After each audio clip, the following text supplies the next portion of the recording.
आइए मेरे अजीजों, मेरे साथ हवाला निकालें। मत्ती रसूल की मार्फत लिखी गई हमारे खुदा यीशु मसीह की अंजील। मत्ती रसूल की मार्फत लिखी गई हमारे खुदा यीशु मसीह की अंजील और उसका 9वां बाब और उसकी 14वीं आयत से लेकर 17वीं आयत तक आज हम खुदा उनके ज़िंदगी बख्श कलाम में से तिलावत सुनेंगे। मत्ती की अंजील 9वां बाब 14वीं आयत से लेकर 17वीं आयत तक। मेरी गुजारिश है भाई सैमन से क्यों आए और तिलावत करने में हमारी रहनुमाई करें।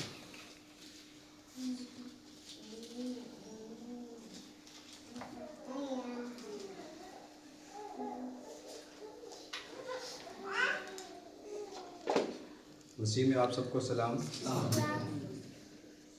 मत्ती की अंजील उसका 9वां बाब उसकी 14वीं से 17वीं आयत तक।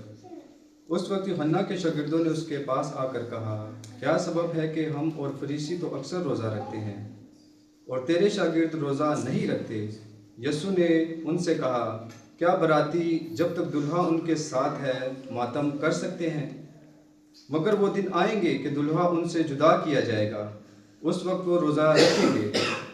कोरे कपड़े का पाबंद पुरानी पोशाक पर कोई नहीं लगाता, क्योंकि वो पाबंद पोशाक में से कुछ खींच लेता है और वो ज़्यादा फट जाती है।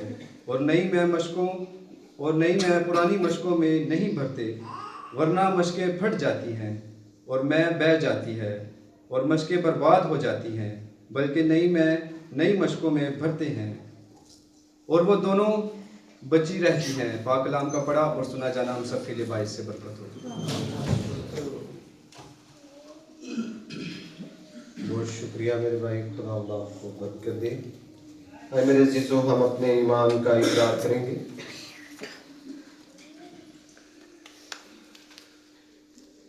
मैं ईमान रखता हूँ खुदा का की बात पर जो आसमान और जमीन का खालिक है और यीशु मसीह पर जो उसका इकलौता बेटा हमारा खुदावंद है और रूह कुदस की कुदरत से पेट में पड़ा कुआरी मरियम से पैदा हुआ, महफूज पिलातुस उसके आगे को उठाया, मसलूब हुआ, मर गया, दफन हुआ, आखिरी रात में कब्रियाती से रोज मुर्दों में से जी उठा, आसमान पर चढ़ गया और खुदा का के बाप के दाहिने बैठा है, वहाँ से मुर्दों और मुर्दों के राज करने को आएगा।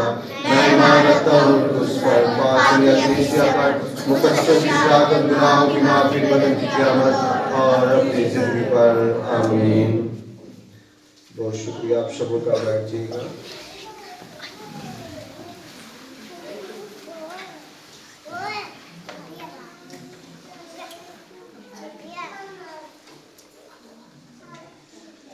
खुदा उनके जलाली और खूबसूरत नाम में आप सबों को मेरी तरफ से सलाम।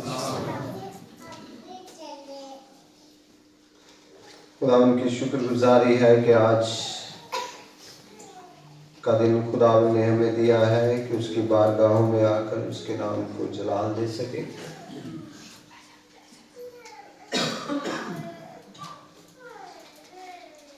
वक्त बहुत नजदीक है और यीशु आ रहा है। कौन आ रहा है? यीशु आ रहा है।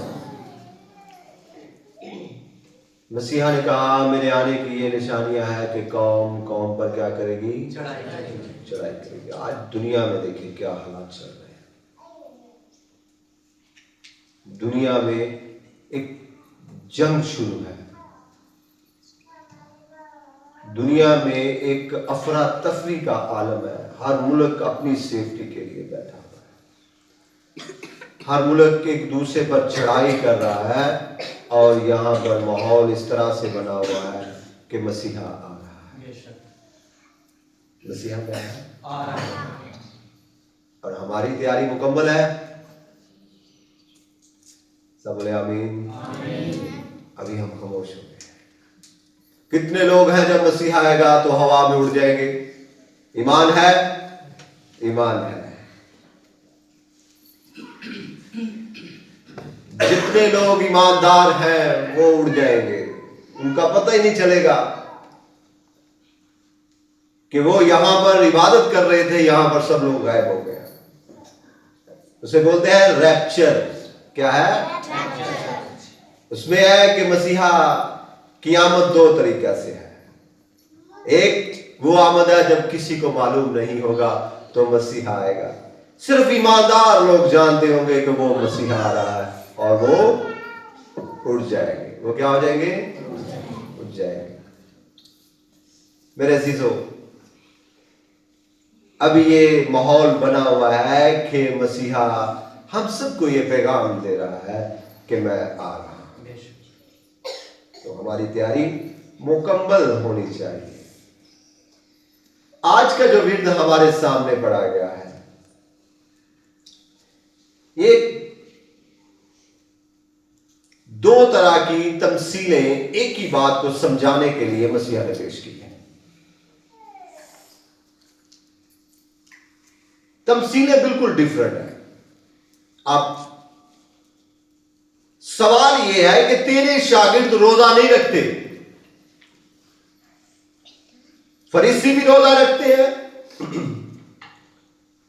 यूहन्ना के शागिर्द भी रोजा रखते हैं, पर तेरे शागिर्द रोजा नहीं रखते। तेरे शागिर्द, हमने जब भी देखा रोजे वाले दिन भी वो खाते पीते हैं, इंजॉय करते हैं। क्या तुम्हें तालीम नहीं देता कि रोजा रखना जरूरी है? क्या तेरी तालीम में ये तालीम मौजूद नहीं है कि रोजा रखना चाहिए? तेरे शागिर्द क्यों नहीं रोजा रखते? यीशु के बाद ये सवाल था कि तेरे शागिर्द रोजा नहीं रखते। यीशु ने क्या कहा? रोजा नहीं रखेंगे। क्या कहा? रोजा रखेंगे, पर अभी रोजा नहीं रख सकते। अभी वक्त नहीं है उनका रोजा रखने का। अभी बरातियों के साथ कौन है? दुल्हा मौजूद है बरातियों के साथ। ते जदों बरातियां दे नाल दुल्हा होवे ते की कीता जाता है? खाता पीता जाता है, इंजॉय की जाती है, खुश होया जाता है, क्योंकि दुल्हा उन्हां दे साथ है, जिदे नाल ओ आए हुए ने, जिदे नाल उन्हां कोई रोक टोक नहीं है, ओ उन्हां दे नाल है, ते फिर उन्हां नूं किसी गल दी कोई परवाह नहीं है। यीशु ने कहा कि वो रोजा रखेंगे, ये नहीं कहा कि रोजा नहीं रख सकते। मसीहत में ये तालीम नहीं है कि रोजा नहीं रखा जाएगा। मसीहत में ये तालीम है कि वो रोजा रखेंगे, रोजा रखेंगे। रोजा ही नहीं सिर्फ रखेंगे, रोजे रखेंगे। क्या है? अमाल की किताब को जब आप पढ़ते हैं, उसके 13वें बाब की दूसरी आयत में तो ईमानदार जो थे वो रोजे रखते थे, रोजा नहीं रोजे रखते थे। ईमानदारों की जमात वो रोजे में ठहरी थी जब वो खुदावंद की इबादत कर रहे और रोजे रख रहे थे। तो रूह कुद्स ने कहा, मेरे लिए बरनबास और सौल को उस काम के वास्ते मखसूस कर दो जिसके वास्ते मैंने उनको बुलाया। वो क्या कर रहे थे? रोजे रख रहे थे। क्या कर रहे थे? रोजे रख रहे थे। आज कुछ जिंदगियां, कुछ लोग ये कहेंगे, कहते हैं कि जी साढ़े तो रोजे फर्ज कोई नहीं है, रखिए या ना रखिए। हाँ, आप रूटीन के साथ रोजा नहीं रख सकते, ये अलग बात है, लेकिन रोजा रखना एक ईमानदार की पहचान है। क्या है? अगर आप ईमानदार हैं, अगर आप यीशु पर ईमान रखते हैं, अगर आपका ईमान इत्तेकाद यीशु पर है, तो आप रोजे रखेंगे। तो यहां पर ईमानदारों की जमात क्या कर रही है? क्या कर रही है भाई? सुने आई वैसे आप बोले ना, क्यों है? क्या रख रही थी? रोजे रख रही थी। रोजा नहीं, सिर्फ रोजे रख रही है। नहीं, वो रूटीन के साथ भी रोजे रख रहे होंगे, एक दिन छोड़कर रोजे रख रहे होंगे, लेकिन वो रोजे रख रहे थे। रोजा नहीं, रोजे, यानी ज्यादा रोजे रख रहे थे। और यीशु ने कहा कि वो रोजे रखेंगे, पर अभी मैं उनके साथ हूं। वो रोजा मैं जब उनसे जुदा किया जाऊंगा फिर वो रोजे रखेंगे। क्या करेंगे? रोजे रखेंगे। इसके बदले में मसीहा ने एक तमसील, दो बातें कही जो आज मैं आप तक बयान करना चाहता हूं। वो क्या है? यीशु ने कहा कि कोरे कपड़े का पैबंद पुरानी पोशाक के साथ नहीं लगाया जाता। इसकी मैं थोड़ी सी आपको आसानी के साथ बात बताता हूं। पुराना कपड़ा अगर फट गया है किसी जगह से, उसको सुराख हो गया या किसी भी जगह से वो डैमेज हो चुका है, तो नए कपड़े को लेकर काट कर उसके साथ सिलाई नहीं किया जा सकता। क्यों नहीं सिलाई किया? कोरा कपड़ा, कोरा, यहां पर दर्जी भी मौजूद है, मुझे बताएं। कोरा कपड़ा बिल्कुल जेड़ा श्लिंग ना किया जाए, वो कोरा कपड़ा कहते हैं। जेड़ा श्लिंग ना किया जाए उसको कहते हैं कोरा, बिल्कुल कोरा कपड़ा। आप जानते हैं कि कोरे कपड़े के अंदर एक खसूसियत पाई जाती है कि जब कपड़े को श्लिंग किया जाता है तो वो अपनी जगह को समेटता है। इस तरह जिस तरह कॉटन का सूट हो तो उसको कहते हैं ये तो जरा श्लिंग कर लो ताकि ये बात खुल ना जाए, कि काट ना जाए। यहां पर खुदावंद यीशु मसीह ने कहा कि कोरे कपड़े का पैबंद, कोरे कपड़े को लेकर पुरानी पोशाक के साथ पैबंद कोई नहीं करता। अगर करेगा तो क्या होगा? पुराने कपड़े नाल ही खिंच लवेगा और बहुत सारा खराब हो जाएगा। अब मेरी बात समझ में आ रही है जी? और दूसरी बात यीशु ने कही वो ये थी कि नई मैं पुरानी मशकों में नहीं भरी जाती। ये एक लॉजिक है, एक बात है जो मसीहा ने कही। जो पुरानी मशकें होती थी उनके अंदर ये कैपेसिटी खत्म हो जाती थी कि वो ज्यादा फैल सके। यानी मैं को जब डाला जाता था मशकों के अंदर, तो मैं के अंदर एक खसूसियत है कि जब वो खमीर उसका उठता था तो वो फूलती है, और पुरानी मशक जो होती थी उसके अंदर ये कैपेसिटी खत्म हो चुकी होती है कि वो अपनी जगह को ज्यादा कर सके। तो जब वो अंदर मैं नहीं हो और पुरानी मशक हो, तो जब मैं का अंदर खमीर उठेगा तो मशक क्या हो जाएगी? फट जाएगी। मशक क्या हो जाएगी? फट जाएगी। यीशु ने कहा कि नई मैं पुरानी मशकों में, अब मेरी बात समझ में आ रही है? नई मैं किन मशकों में भरी जाती है? नई मशकों में ही भरी जाती है। ये एक ही बात यीशु ने दो तरह से सिखाई है हमें। एक ही बात है, एक ही तरीका, एक ही चीज है, पर दो तरीकों से, दो जगह पर दो तरीकों से बात समझाने की कोशिश की है। नई, पुराना कपड़ा पुरानी तालीम है। मेरी बात को समझिएगा। पुराना कपड़ा पुरानी तालीम है, नया कपड़ा नई तालीम है। पुराना कपड़ा पुरानी इंसानियत है, नया कपड़ा नई इंसानियत है। नई में नई तालीम है, नया इंसानियत है। पुरानी में पुरानी बचके पुरानी तालीम है और पुरानी इंसानियत है। ये चीजें जो यहां पर वाज़ह की गई है,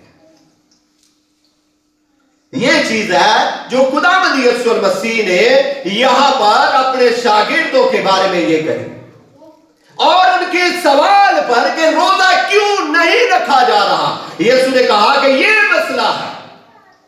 अब इस मसले को समझो। इस मसले पर बात करो। इस मसले को अगर तुम समझ जाओगे तो ये सवाल नहीं करोगे कि तेरे शागिर्द रोजा नहीं रखते। इस मसले को अगर समझ जाओगे तो दोबारा से मुझे ये नहीं पूछोगे कि भाई तेरे शागिर्द रोजा नहीं रखते। मैं तुम्हें यह तालीम देता हूं कि नई मशकों में भरी जाती है और पुरानी पोशाक के साथ नया पैबंद नहीं लगाया जाता। मेरे सीसो, यहां पर दो चीजें करके एक ही बात की गई है और वो ये है जाहरी और बातिनी। जाहरी और आपकी पोशाक और आपका बातन। यीशु ने दो चीजें वाज़िया की है यहां पर, आपकी पोशाक और आपका बातन। आपका बदन, आपकी पोशाक और आपका बदन, दो चीजें वाज़िया की गई हैं। यीशु ने दो बातें करके दो चीजें समझाने की कोशिश की है। एक आपकी पोशाक और दूसरा आपका बदन। मशके बदन है, कपड़ा आपका लिबास है। मेरी बात समझ में आ रही है? यहां पर खुदावंद यीशु मसीह ने दो बातें समझाने की कोशिश की। आए यीशु की पहले रोजे की तालीम की तरफ बढ़ते हैं। पहले रोजे की तालीम क्या थी? 6 बाब में और उसकी 16वीं आयत में क्या लिखा है? और जब तुम रोजा रखो, मेरी तरफ देखिएगा, मैं आपको पढ़ के सुनाता हूं। और जब तुम रोजा रखो तो रियाकारों की तरह अपनी सूरत उदास न। ये यीशु की तालीम है 6 बाब में। रियाकारी का मतलब क्या है? लुगत के हिसाब से रियाकारी का मतलब है मकारी, धोखेबाजी। जो बात मैं आपको समझाना चाह रहा हूं वो समझिएगा। रियाकारी का मतलब है मकारी और धोखेबाजी। मगर मकारी के गहरे मायने जानने की कोशिश करें तो लिखा है चालबाज, मकर करने वाला, धोखेबाज। यीशु ने कहा कि मैं उनके अंदर अपने रोजे की तालीम नहीं डालना चाहता जो धोखेबाज, जो क्या हो? जो धोखेबाज हो, जो इस बात को समझ ना सके, जो इस बात पर अया ना कर सके कि असी रोजा रखे है ते रोजे के दौरान बड़ी परहेजगारी है, बड़ी ईमानदारी है, बड़ा सलीका है, ते रोजा खुलने तो पहले ही सिगरेटा भर के रखी ने तरतीब वाल। रोजा खुल दिया सारी शुरू हो जाए। मेरी बात समझ में आ रही है? रोजे के दौरान हम परहेजगारी में है, रोजे के दौरान हम गालियां नहीं निकाल रहे, रोजे के दौरान हम कोई भी बुरा काम नहीं करते। जैसे ही रोजा खुला बस होने दस तेन मैं होने दस रहा हूं, मैं रोजा खोल लिया, हूं मैं रोजा की कीता है। यीशु ने कहा मैं अपनी तालीम उनके साथ नहीं जोड़ना चाहता जो सिर्फ रोजे के दौरान परहेजगार होने तो बाद फिर वही काम। मेरी बात समझ में आ रही है आपको? यीशु ने क्या कहा? यीशु ने कहा मैं अपनी तालीम उन लोगों के साथ नहीं जोड़ना चाहता जो अपनी पुरानी इंसानियत को भी जफ्फे मारे हुए ने ते नई नवी नाल लेके तुरन डे ने। यीशु ते हुक्मां ते अमल भी करन डे ते गुनाह भी तड़ा ताड़ी करी जान। यीशु ने कहा मुझे उन पोशाकों के साथ कोई भी सरोकार नहीं। आज हमें देखना है कि हम किस तरह से जिंदगी बसर कर रहे हैं, किस तरह से हमारा सलीका है, किस तरह से हमारा सलीका है और हम किस तरह से जिंदगी बसर कर रहे हैं। अगर आपके पास पोशाक नहीं है तो आप तो शादी पर भी शरीक नहीं हो सकते। मत्ती की अंजील और उसके 22वें बाब की 11वीं आयत से लेकर 13वीं आयत तक का मुताला कर रहे हैं। यीशु ने सब लुंडे, सब ऐसे दुनिया के हकीर लोगों को बुलाया है, उनमें हम सब शामिल हैं। लेकिन साडे को अगर पोशाक नहीं ना है तो फिर आप शादी से बाहर कर दिए जाओगे। जी पढ़िएगा क्या लिखा है। मत्ती की अंजील और उसके 22वें बाब की 11वीं आयत से लेकर 13वीं आयत तक। और जब बादशाह मेहमानों को देखने को अंदर आया तो उसने वहां एक आदमी को देखा जो शादी के लिबास में ना था। वो शादी के लिबास में ना था। ये उस वक्त की बात है जब यीशु ने कहा कि बुलाए में तो है ही नहीं काबिल इसके, जो सड़क में जितने भी तुम्हें बेकार लोग नजर आते हैं सबको ले आओ। वहां पर सब लोग आ गए, पर उथे एक ऐसा भी बंदा ही जिहड़ा यीशु की तालीम ते अमल भी पे करदा ही ते शादी की पोशाक भी ਉਹਦੇ ਕੋਲ कोई नहीं है। यहां पर हम तालीम पर अमल तो कर रहे हैं, रोजे रख रहे हैं, परहेजगारी भी हमारे अंदर पूरी है, लेकिन हमारा लिबास हमारे पास नहीं है। हम शादी के लिबास में मौजूद नहीं है। यीशु ये नहीं देखेगा तू बड़े रोजे रखे ने आ जा तू मेरे को, पर मसीहा कहेगा ते रोजे तो बात की करता है। ए मेनू दस तेरी जिंदगी च की तब्दीली आई है। मसीहा की ये तालीम है कि अगर हम पुरानी पोशाक के साथ नई को पैबंद करके ये कोशिश कर रहे हैं कि ये जुड़ जाएगी, ये जरा सुराख है खत्म हो जाएगा, मेरी पोशाक बच जाएगी, वो पोशाक कभी भी बचने वाली नहीं है। आप बर्बाद हो सकते हैं। आप क्या हो सकते हैं? आप बर्बाद। मसीहा की ये तालीम है। एक बंदे नाल त्याड़ा मैं राबता करवाने लगा जेड़ा साढ़े वर्गे कई लोगों वर्गी जिंदगी गुजारता सी, और वो था यहूदा इस्करियोती।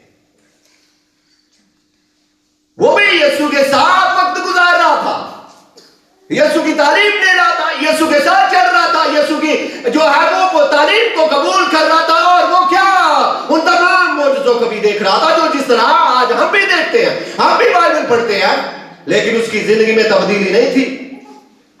वो चोर था। वो क्या था? वो चोर था, उसके अंदर गुनाह मौजूद था। जब आप यूहन्ना की अंजील को पढ़े, जब खुदावंद यीशु मसीह बैतनिया में लाजर के घर में, जिसे खुदावंद यीशु मसीह ने 4 दिन के बाद जिंदा किया था, उसके घर में मौजूद थे। यूहन्ना की अंजील जब आप पढ़े 12वें बाब की 12वीं आयत से लेकर 6वीं आयत तक जब आप पढ़े तो वहां पर हमें मिलेगा, निकालिएगा, फिर मैं बाद में पढ़ाता हूं आपसे कि जब खुदावंद यीशु मसीह यहां पर मौजूद थे बैतनिया में, तो लाजर की 2 बहनें थी। एक का नाम मार्था और दूसरी का नाम मरियम था। मरियम ने क्या किया? चटामासी का खालस इत्र जो बहुत कीमती था, उसने लाकर यीशु के कदमों में ऐसे उड़ेल दिया। वहां पर यहूदा इस्करियोती भी बैठा हुआ था। वो क्या कहना जी, पढ़िएगा क्या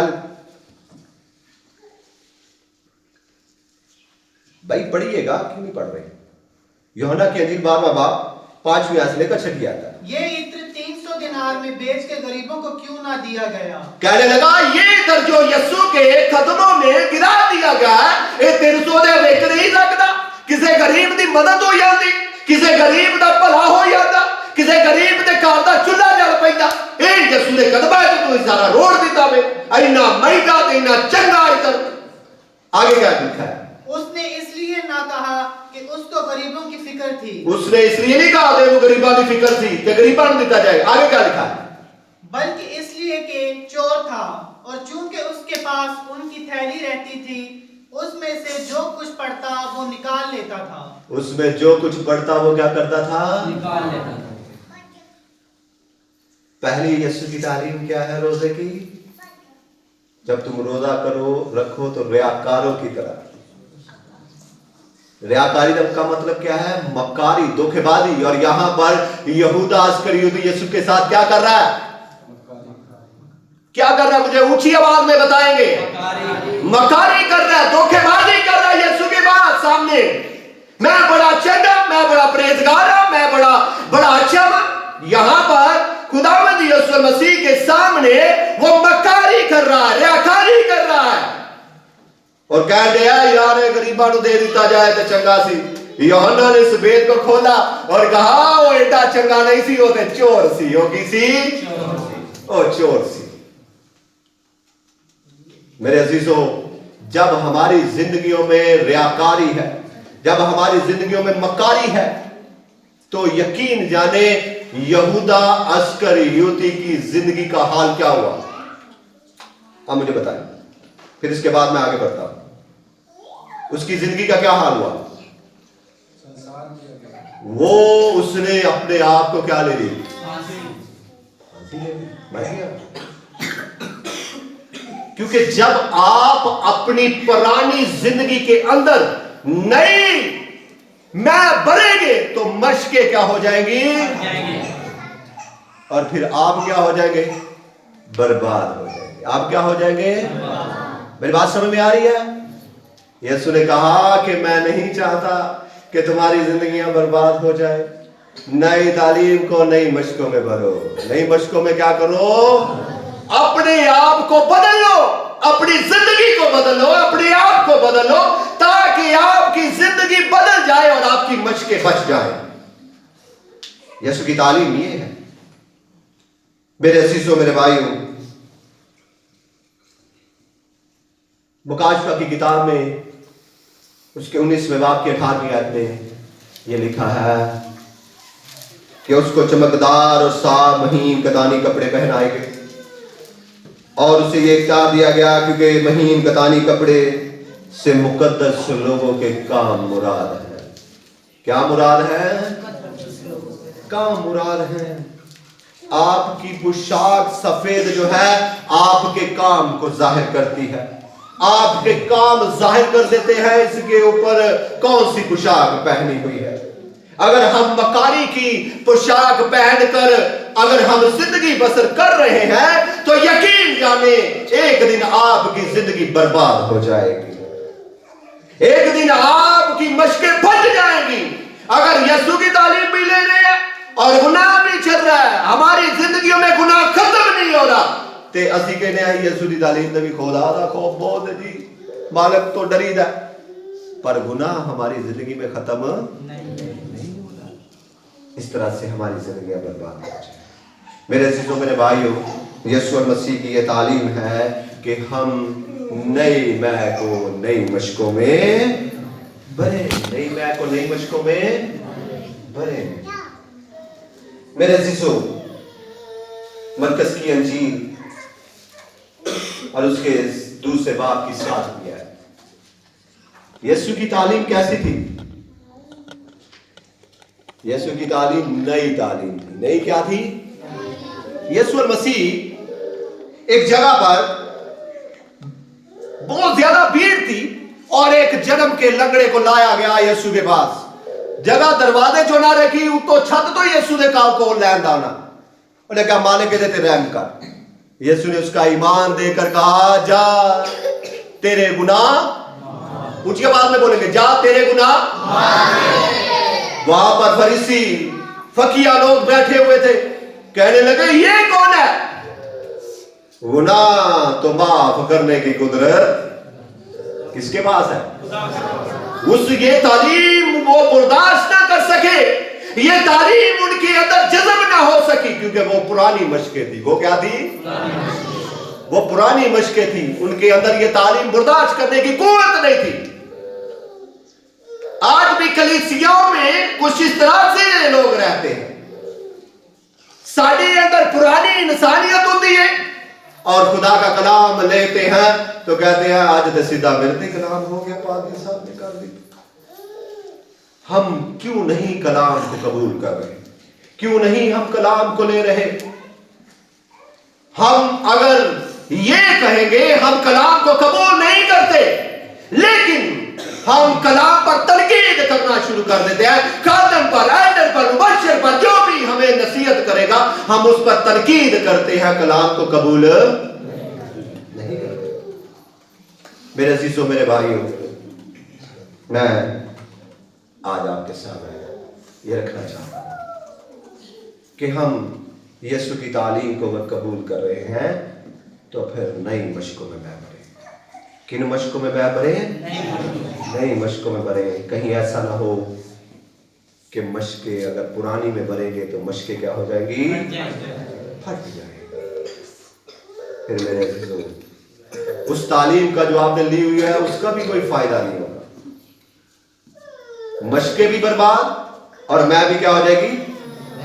बह जाएगी। इसलिए अपनी जिंदगी को बदलिए, अपने आप को बदलिए। हम रोजे रख रहे हैं, ये यीशु की बड़ी शुक्रगुजारी है। हम रोजों में है, यीशु का बड़ा करम है। उसके साथ साथ अपनी जिंदगियों को बदल दे। उसके साथ साथ क्या करें? अपनी जिंदगियों को बदल दे। ए ना कवे हुण मेरा रोजा दा खोल लैन दे फिर तेनू मैं बखा। हमने तो पहले ही इस बात को तैयार कर लिया कि बस रोजा खोलने की देर है, फिर मैं हुण बेहतरी की हालत करा। इरादा तो हमने बना लिया है, फिर हम गुनाह कर चुके हैं। हमने क्या किया? गुनाह कर चुके हैं। इसलिए जब रोजे में है तो अपनी जिंदगियों को मुकम्मल बदल दीजिएगा, ताकि ये नई तालीम नई मशकों में जब भरी जाए तो ये मशकें जो है नई तालीम जब आपकी जिंदगी में आएगी नई मशकों में, तो ये क्या होगी? तरक्की करेगी, आपकी जिंदगी बदल जाएगी। आपकी जिंदगी क्या हो जाएगी? बदल जाएगी। फिर पाए अगर तुसी अपनी पुरानी इंसानियत के अंदर पाए चाली तो यसे रोजे रख लो, जिंदगी आदि बदल। पिछले साल असि 40 रोजे रखे ने ते की साडी जिंदगी च बदल आया? फिर अही ऐ साल अगर 40 रोजे रख लईए ते फिर भी अगर साडी जिंदगी च नहीं बदलाव आया तो इसका मतलब है खुदा तुहानू रोज़ियां दे नाल नहीं तुहाडी जिंदगी बदलने लगा। गुनाह को छोड़े। किसको छोड़े? गुनाह को छोड़े और फिर रोजे रखे। खुदा आपको बरकत देगा। खुदा आज के कलाम के वसीला से